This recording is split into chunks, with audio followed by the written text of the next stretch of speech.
kàddu gi jox ko le patriote intégral Barthélémy Dias.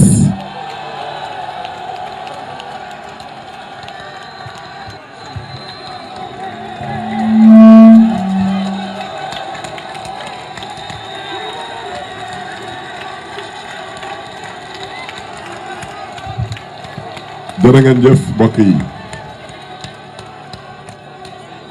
jërë ngeen jëf.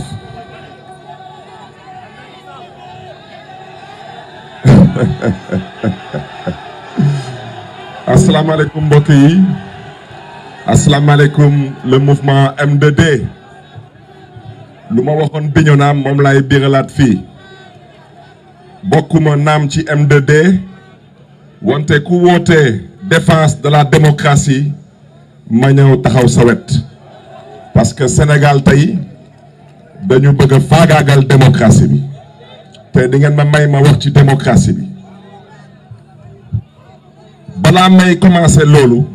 ngeen may ma rendre un vibrant hommage au doyen Alla Kane doyen au-delà de 80 ans vous êtes 85 ans vous êtes ici encore avec vos enfants et vos petits-enfants que Dieu vous rende au centuple près votre engagement. dama ko bëggoon def un hommage parce que tey ça doit être un exemple pour tous les patriotes du Sénégal, pour tous les citoyens du Sénégal,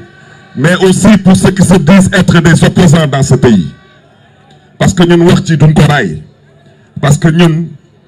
on considère que Sénégal kese mooy ñor fii yàlla nekk fi nekk calcul politique nekku fi kon nag Ousmane Sonko maa ngi lay gërëm di la sant parce que tu m'as convié aux activités du M2D wante nga may ma nag ma félicité la ci kanamu askan wi nii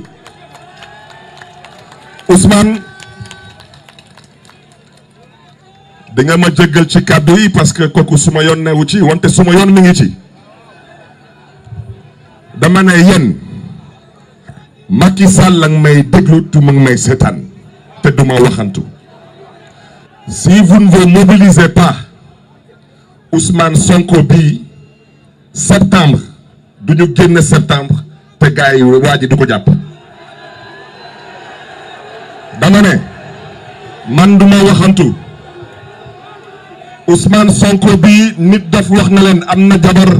am na doom am na ay mbokk wante au-delà de Ousmane Sonko c'est la démocratie sénégalaise qu'on veut agresser te duñ ko nangu dama ne mbokk yi waxu démocratie laay wax place bi yàgg naa fi taxaw te yàgg nañ fi xeex te chaque fois yàlla mobilisation résistance loolu mooy démocratie loolu mooy patriotisme je m'adresse aux étudiants de Cheikh Anta Diop mobilisez-vous pour le 23 juin répondez à l'appel du M2D je m'adresse aux ambulants je m'adresse aux mécaniciens je m'adresse aux chômeurs je m'adresse à ce vaillant peuple levez-vous et mobilisez-vous il s'agit de votre avenir bu leen may Ousmane Sonko mu leen di gën a gore parce que jàng na macha allah su ko neexoon tey dem wuti liggéey bitim réew loolu dañ def leneen jàng na génn école dem wuti liggéey dugg administration di liggéeyam réewam ba ñu dàq ko ci ndax lan ndax askanam jóg leen te ngeen taxaw bëgguñu xam ku ànd ak kan suñu yonnewu ci ñun Sénégal moo ñu ñor suñu eggee nag ci élection ku mu neex nga sandi sa xob ci ku la neex wante Sénégal bi à partir d'aujourd'hui il n'y aura qu'un seul otage dans ce pays ce sera Macky Sall à partir de maintenant ce sera le seul otage dans ce pays parce que Macky Sall a décidé de prendre en otage la démocratie sénégalaise. La démocratie sénégalaise n'a pas de couleur, elle n'a pas d'ethnie, elle n'a pas de confrérie, elle n'a pas de religion et elle ne t'appartient pas Macky Sall. wax ji nag lu tax ma leen di ko wax parce que ci démocratie ci lépp xaj y compris changement nag dañ koy jàllale ci élection parce que loolu mooy démocratie te Macky Sall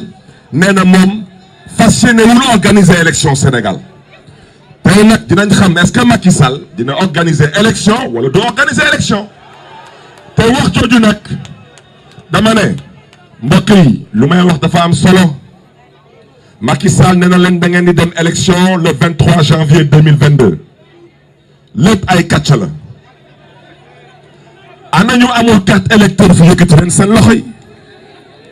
waaw yéen nag ngeen ñëw taxaw fii ñu leen yéen ay doomu Sénégal ngeen moo tey woote yéen du ngeen bokk fan la ko teg yéen loi bi moo ne Macky Sall lañ may dégg la loi électorale nee na at bu nekk mu am élection ak ñàkk am élection at bu nekk 1er février ba 31 juillet képp kuy doomu Sénégal nga bëgg a bindu commission mairie bu nekk commune bu nekk day am commission ñaari at ñi nii Macky Sall lank bañ teg commission wante moom ci ñaari at yooyu moom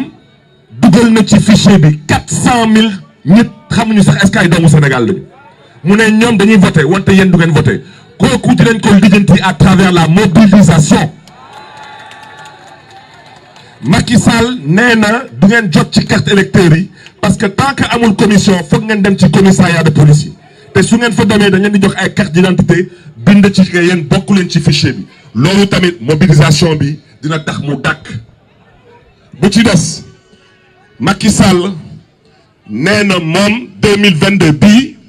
fas yéenewul organiser élection locale mooy maire ak élection député mooy législative mobilisation bii dina ko lijjanti Macky Sall nee na moom lu mu ndam mooy jël législative te mu ngi may déglu dàq ko ba 2024 parce que gis ngeen dëkk bi gis ngeen lu fi xewoon ci mars dernier lu tax mu wax leen waxu élection locale somnifère la daf leen bëgg a nelawal ngeen tàpp seen xol yi ñu dem ba 2024 ngeen yaakaar am présidentielle mu joxaat leen beneen somnifère na leen député la dama ne 2024 présidentielle tu pars pas de présidentielle tu pars d'accord ngeen wala d'accordu leen d'accord ngeen wala d'accordu leen 2024 présidentielle tu pars pas de présidentielle tu pars parce que démocratie bi du sa moomeel démocratie moo tax nga falu nekk président du Sénégal démocratie mooy tax keneen di fi falu fii nekk fi président du Sénégal amul droit di ko xañ askanu Sénégal bugguma guddal wante dama ne suma baat ci kaw M2D ñu ngi leen di féliciter ñu ngi leen di encourager ñu ngi leen di ñaax ngeen gën a góorgóorlu ci taxawaay bi parce que dëkk bi une fois de plus les problèmes de ce pays ne seront pas réglés par les hommes politiques les problèmes de ce pays seront réglés par le peuple sénégalais ñu ngi leen di gërëm di leen di sant le 23 juin nag maa ngi ñaax waa M2D kooku l'expérience mooy wax manifestation dañ koy préparer on doit aller dans les marchés les gares routières à l'université dans les grandes places sensibiliser les Sénégalais leur donner des flyers leur demander de se mobiliser contre la cherté de la vie contre l'agression de la démocratie contre la liquidation des adversaires soi-disant politiques